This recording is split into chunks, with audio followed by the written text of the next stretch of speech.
অধ্যায় ৩ জান্নাতের বৃক্ষসমূহ। জান্নাতের বৃক্ষ।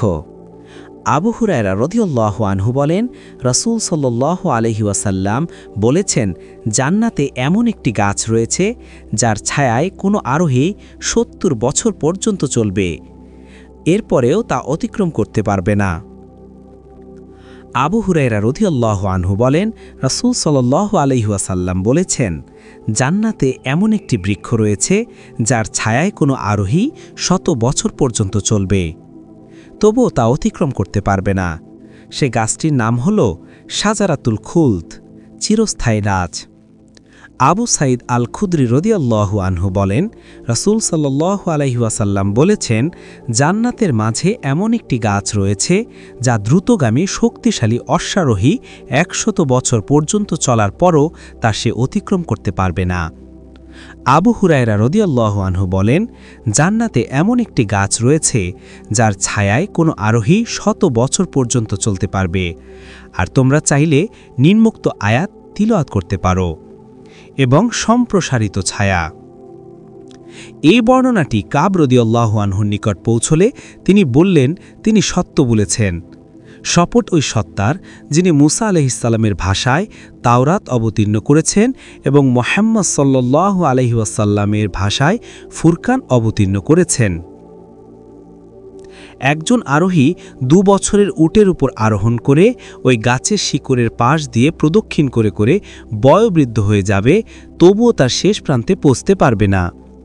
আল্লাহ তাআলা নিজ হাতে সেই গাছটি রোপণ করেছেন এবং তিনি তাতে ফুঁক দিয়েছেন, আর তার ঘন শাখা পাতা পল্লবগুলো জান্নাতের প্রাচীরের নেপথ্য। জান্নাতের নহরগুলো ওই গাছের তলদেশ দিয়েই প্রবাহিত হয়েছে। আল্লাহ তাআলার বাণী এবং সম্প্রসারিত ছায়া। উপরোক্ত আয়াতের তাফসিরে ইবনে আব্বাস রাদিয়াল্লাহু আনহু বলেন, সম্প্রসারিত ছায়াদানকারী বৃক্ষটি জান্নাতের একটি কাণ্ডর উপর দাঁড়িয়ে রয়েছে। তার পরিমাপ হল, সে বৃক্ষটির ছায়ার চারপাশে একজন পরিশ্রমী আরোহী ১০০ বছর পর্যন্ত চললেও সে পথ কখনো শেষ হবে না। জান্নাতীরা এসব গাছের নিচে বসে বসে নীলুয়া বাতাস গ্রহণ করতে থাকবে। সাহল ইবনে সাদ রাদিয়াল্লাহু আনহু বলেন, রাসূল সাল্লাল্লাহু আলাইহি ওয়াসাল্লাম বলেছেন, জান্নাতের মাঝে এমন একটি গাছ রয়েছে যার ছালায় একজন আরোহী ১০০ বছর ভ্রমণ করেও তা শেষ করতে পারবে না। মনোমুগ্ধকর আওয়াজ। আবদাহ ইবনে আবি লুবাবা রাহিমাহুল্লাহ বলেন, জান্নাতে একটি বৃক্ষ আছে যার ফল হবে নীল ও পদ্মরাগমণি, জুমুররুদ ও মণিমুক্তার। অতঃপর আল্লাহ তাআলা একটি বাতাস প্রেরণ করবেন, তাতে এক ধরনের আওয়াজ সৃষ্টি হবে। সে আওয়াজ এতই মুগ্ধকর, শ্রুতিমধুর হবে যা ইতিপূর্বে কেউ কখনো কোনোদিন শুনিনি। আব্দুল্লাহ ইবনে আবি হুযাইল রাহিমাহুল্লাহ বলেন, আমরা আব্দুল্লাহ ইবনে ওমর রাদিয়াল্লাহু আনহুর সাথে শাম অথবা আম্মানে ছিলাম। আমরা পরস্পর জান্নাতের আলোচনা করলে তিনি বললেন, জান্নাতের আঙ্গুর অথবা অন্যান্য ফলের একটি গুচ্ছ হবে মদিনার থেকে সানা, একটি জায়গার নাম পর্যন্ত। জান্নাতের গাছগুলো হবে স্বর্ণের। আবু হুরায়রা রাদিয়াল্লাহু আনহু বলেন, জান্নাতের প্রতিটি গাছের কাণ্ডই স্বর্ণ দ্বারা নির্মিত। আবু উবায়দা রাদিয়াল্লাহু আনহু বলেন, জান্নাতের খেজুর বৃক্ষগুলো সারিবদ্ধভাবে সাজানো থাকবে। জান্নাতের বাগানের ফলগুলো বড় বড় মটকার ন্যায় হবে। বাগানের তলদেশ দিয়ে নহর বয়ে যাবে। সে বৃক্ষের একটি গুচ্ছর পরিমাণ হবে ১০ গজ লম্বা। জান্নাতে খেজুর বৃক্ষ। আতা ইবনে ইয়াসার রাহিমাহুল্লাহ বলেন, জান্নাতে একটি স্বর্ণের খেজুর বৃক্ষ রয়েছে, তার কাণ্ডগুলো হবে স্বর্ণের। কাঁচা খেজুরের ছড়া ও তার কাঁদিগুলো শুকনো ও স্বর্ণের হবে। ফলগুলো বড় মটকার ন্যায় হবে। রং হবে দুধ ও রূপার চেয়েও অধিক শুভ্র। তার ঘ্রাণ মেশকে সুঘ্রাণের চেয়েও অধিক সুগন্ধিযুক্ত হবে। তার স্বাদ চিনির চেয়েও মিষ্ট এবং মাখন ও ঘিয়ের চেয়েও অধিকতর নরম হবে। আব্দুল্লাহ ইবনে আব্বাস রাদিয়াল্লাহু আনহু বলেন, জান্নাতের খেজুর বৃক্ষগুলোর কাণ্ড হবে সবুজ মণিমুক্তার, তার কাঁদি হবে লাল স্বর্ণের। তার ফলগুলো বড় মটকা অথবা বড় বালতির ন্যায় হবে। তার ফলগুলো দুধের চেয়েও অধিক শুভ্র হবে, মধুর চেয়েও বেশি মিষ্ট হবে, মাখনের চেয়েও অধিক নরম হবে, তাতে কোনো আঁটি থাকবে না। জান্নাতের ফলের বর্ণনা। মুজাহিদ রাহিমাহুল্লাহ বলেন, জান্নাতের জমিন হবে রূপার, মাটি হবে মেস্কের, গাছসমূহের শিকড়গুলো হবে স্বর্ণের, পাতা পল্লবগুলো হবে ইয়াকুত ও মণিমুক্তার, তার ফলগুলো হবে অনেক মিষ্টি। জান্নাতীরা দাঁড়িয়ে বসে যেভাবে ইচ্ছা ফল খেতে পারবে। যে দাঁড়িয়ে খেতে চাইবে তারও কোনো কষ্ট হবে না, আর যে বসে খেতে চাইবে তারও কোনো কষ্ট হবে না।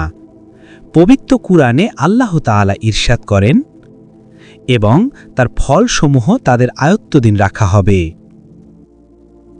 আল্লাহ তাআলার বাণী, তার ফলসমূহ অবনিমিত থাকবে। বারা ইবনু আজিব রাদিয়াল্লাহু আনহু বলেন, জান্নাতীর কেউ কেউ জান্নাতের ফলকে ঘুমন্ত অবস্থায়ও ধরবে। তুবা বৃক্ষের বর্ণনা। আলী ইবনু হুসাইন রাদিয়াল্লাহু আনহু বলেন, রাসূল সাল্লাল্লাহু আলাইহি ওয়াসাল্লাম বলেছেন, জান্নাতে তুবা নামক একটি বৃক্ষ রয়েছে। সে বৃক্ষ ছায়ায় উৎকৃষ্ট অশ্বের একজন আরোহী 100 বছর পর্যন্ত চলতে পারবে। তার পাতাও অপক্ষ খেজুর সবুজ বর্ণের প্রশমিত, তার পুষ্প মসৃণ ও হলুদ বর্ণের, তার ঘন শাখা পল্লব বিশিষ্ট হবে চিকন ও মোটা সবুজ রেশমের, আর তার ফল হবে রেশমি জোড়া। তার আঠা হবে মধু ও জাঞ্জাবিল। তার সমতলভূমি লাল ইয়াকুত পাথরের ও সবুজ মণিমুক্তার, এবং তার মাটি সুগন্ধযুক্ত মিশকে আম্বরের। তার কর্পূর হলুদ বর্ণের। তুবা বৃক্ষ। আবু হুরায়রা রাদিয়াল্লাহু আনহু বলেছেন, জান্নাতে তুবা নামক একটি বৃক্ষ রয়েছে।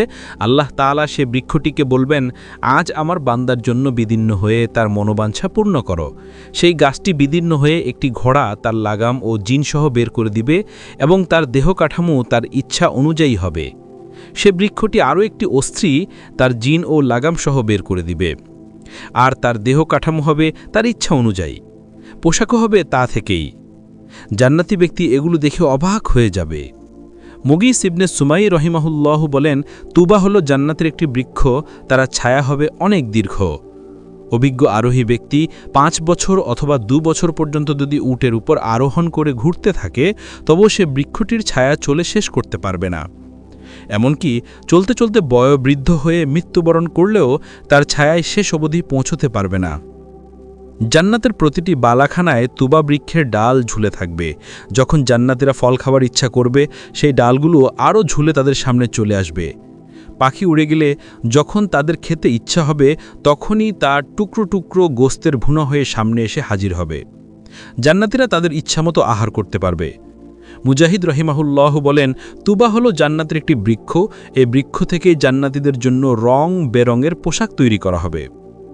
হুমায়দ ইবনু হিলাল রহিমাহুল্লাহ বলেন, জান্নাতের খেজুর বৃক্ষের কাণ্ড হবে ইয়াকুতের, তার তৃণাচ্ছিত ভূমি হবে স্বর্ণের, তার ফল বরফ অপেক্ষা অধিকতর শুভ্র হবে, মাখন অপেক্ষা অধিকতর নরম হবে, মধু অপেক্ষা অধিকতর মিষ্টি হবে।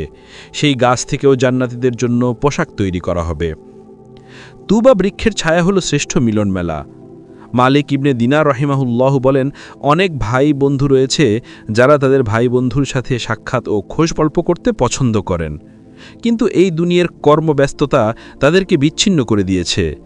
অচিরেই আল্লাহ তাআলা তাদের উভয়জনকে এমন এক বালাখানা একত্রিত করবেন যেখানে তাদের মাঝে কোনো আড়াল থাকবে না। মালিক ইবনে দিনার বলেন, হে আমার ভাই, আমিও আল্লাহর নিকট আবেদন করব যেন তিনি আমাকে ও তোমাদেরকে একটি বালাখানায় তুবা বৃক্ষের নিচে একত্রিত করেন। সেটা হবে বান্দাদের শ্রেষ্ঠ মিলন মেলা। ইবনে আব্বাস রাদিয়াল্লাহু আনহু বলেন, তুবা হাবশি ভাষায় একটি বিশেষ জান্নাতের নাম। মুজাহিদ রহিমাহুল্লাহ বলেন, জান্নাতের জমিন হবে রূপার, মাটি হবে মিশকের, গাছসমূহের শিকড়গুলো হবে স্বর্ণের, পাতাপল্লবগুলো হবে ইয়াকুত ও মণিমুক্তার, তার ফলগুলো হবে অনেক মিষ্টি। জান্নাতীরা দাঁড়িয়ে বসে যেভাবে ইচ্ছা ফল খেতে পারবে। যে দাঁড়িয়ে খেতে চাইবে তারও কোনো কষ্ট হবে না, আর যে বসে খেতে চাইবে তারও কোনো কষ্ট হবে না। জান্নাত সংক্রান্ত কিছু আয়াতের তাফসীর। আল্লাহ তাআলার বাণী, যেদিন পরিবর্তিত করা হবে এ পৃথিবীকে অন্য পৃথিবীতে। এর ব্যাখ্যায় আলী ইবনে আবি তালিব রাদিয়াল্লাহু আনহু বলেন, জান্নাতের জমিন হবে রূপার এবং জান্নাত হবে স্বর্ণের।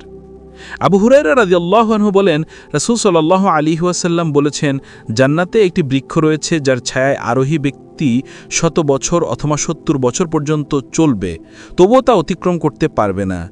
এই সংখ্যা নির্দিষ্টকরণের বিষয়ে শুবা রাহিমাহুল্লাহর সন্দেহ রয়েছে। তার নাম হল শাজারাতুল খুলদ, চিরস্থায়ী সম্প্রসারিত ছায়াদানকারী বৃক্ষ। আল্লাহ তাআলার বাণী, তারা থাকবে সারিবদ্ধ কাঁধে কাঁধে কলায়। এর ব্যাখ্যা প্রসঙ্গে আবু হুরায়রা রাদিয়াল্লাহু আনহু বলেন, তলহিন দ্বারার বিভিন্ন রঙের বাদাম উদ্দেশ্য। আল্লাহ তাআলার বাণী সম্প্রসারিত ছায়া। এর ব্যাখ্যায় আমর ইবনে মাইমুন রাহিমাহুল্লাহ বলেন, সে ছায়ার পরিমাণ হবে 1000 বছরের দূরত্ব।